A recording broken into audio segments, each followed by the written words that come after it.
Alam niyo, naalala ko nung ako'y bata pa lang, nung pagkagising ko sa umaga, nakahanda na yung pagkain, nakahanda na yung kape, tapos maliligo na lang tsaka pumasok sa eskwela.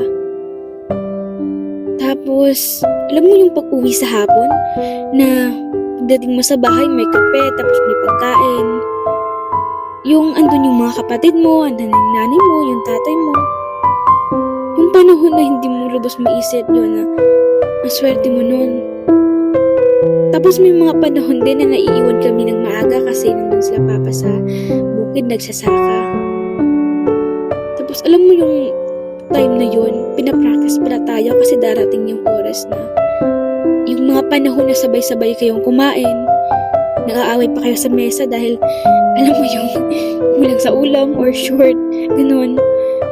Alam mo yung mga panahon na yun, hinahanda pala tayo kasi darating yung panahon na kakain na lang tayo isa.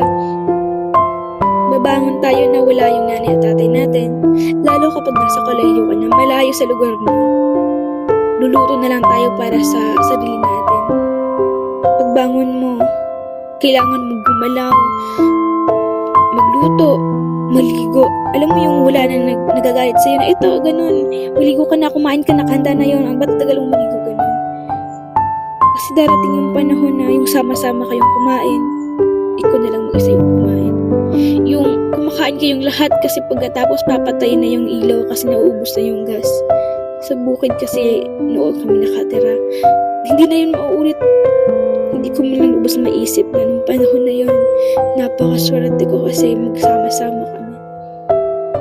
To the point, this time, na ako na lang mag-isa, tapos hiwalay-hiwalay pa kami kasi nasa ibang schools yung mga kapatid ko.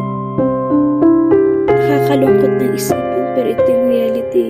Ang sarap bumalik sa pagkabata. Walang problema, may pagkain lang kayo, masaya na.